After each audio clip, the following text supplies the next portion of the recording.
တကယ်တမ်းဘာအရေးကြီးဆုံးလဲလို့မေးပါကျွန်တော်တို့ဟာအခုလိုအရန်တိုးတက်မြန်ဆန်နေတဲ့ဒီခေတ်ကြီးမှာဗျမ်းမနာဖြစ်နေတဲ့လူမှုကိစ္စတွေဖီယိုဖီရဲဖြစ်နေတဲ့ပတ်ဝန်းကျင်ညာပြလွန်းလာတဲ့အလုပ်တာဝန်တွေနဲ့မိမိဖြစ်ချင်တဲ့ဆန္ဒတွေကြားမှာအကြက်အတဲတွေဖြစ်ပြီးစိတ်ပြက်လက်ပြက်ဖြစ်နေတတ်ကြပါတယ်။ဘာလို့ဘာကိုင်းရမှန်းမသိအောင်ဖြစ်နေတတ်ကြတယ်။ဒီအခါမှာနှလုံးသားကဖြစ်ချင်တဲ့ဆန္ဒတွေကိုမေ့နေတတ်ကြတယ်။ဒီအခြေအနေမှာကျွန်တော်တို့ဟာကိုတကယ်တမ်းဘာအရေးကြီးဆုံးလဲဆိုတဲ့မေးခွန်းကိုမေးကြည့်ခြင်းဖြင့်ကူညီပေးနိုင်ပါလိမ့်မယ်။ကျွန်တော်မနက်တိုင်းအိပ်ရာကနိုးတဲ့အခါမှာလုံနေကြအလုပ်တစ်ခုရှိပါတယ်။အဲ့ဒါကအချိန်ငယ်ငယ်ယူပြီးငါအတွက်တကယ်ဘာအရေးကြီးဆုံးလဲဆိုတဲ့မေးခွန်းကိုမေးလေးရှိပါတယ်။အဲ့ဒီမေးခွန်းကိုမေးကြည့်လိုက်တဲ့အခါမှာဦးစားပေးလို့ရမယ့်အလုပ်တွေဟာခေါင်းထဲမှာတန်းစီပေါ်လာပါတယ်။ကျွန်တော်ဟာလှုပ်ရှားလေအများအများရှိနေတဲ့ကြားကဘဝအတွက်အရေးအကြီးလှုပ်ရှားရည်နဲ့မိသားစုအတွက်လုပ်ပေးစရာတွေကိုယူထုတ်နိုင်ခဲ့ပါတယ်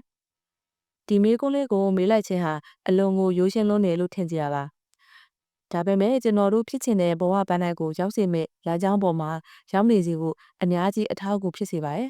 ။ဒီမေးခွန်းကိုမေးဖို့အချိန်အနည်းလေးပဲယူရပါတယ်။ဒါပေမဲ့ဒီမေးခွန်းကိုမေးလို့ရလိုက်တဲ့အကျိုးကကြီးမားလာပါတယ်။လောလောဆယ်မှာကိုတကယ်ဦးစားပေးလို့ရမှာကိုမေ့နေပြီးအရေးမကြီးတဲ့အသေးအမွှားအလုပ်လေးတွေနဲ့ရီမန်းချက်နဲ့မဆိုင်တာတွေကိုလုပ်ရင်အလုပ်များနေရဆိုတာကိုသတိထားမိပါလိမ့်မယ်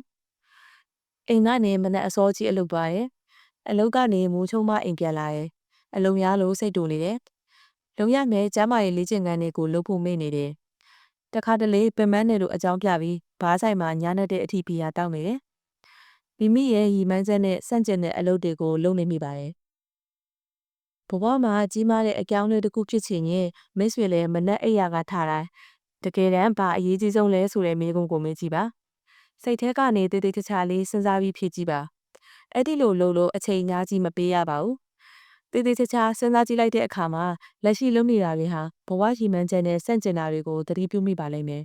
။ဒီအခါမှာအဲ့ဒါတွေလုပ်နေတာကိုရပ်ဆိုင်းလိုက်ပြီးဘဝရီမန်းချက်ကိုအထောက်အကူဖြစ်စေမယ့်အလုပ်တွေကိုလုပ်လိုက်ပါ။အဲ့ဒီလိုမဟုတ်ပဲဘဝရီမန်းချက်နဲ့စန့်ကျင်နေရာတွေကိုဆက်လုပ်နေရင်မိတ်ဆွေရဲ့ဘဝရီမန်းချက်ပန်းတိုင်းကိုရောက်ဖို့အချိန်နဲ့ခရီးဟာဝေးသက်ဝေးနေပါလိမ့်မယ်။နားဆင်သူတွေလည်းအချိန်နဲ့တည်ရည်ဒီလူကိုမဆောင်ဆိုတဲ့အတိုင်းပဲ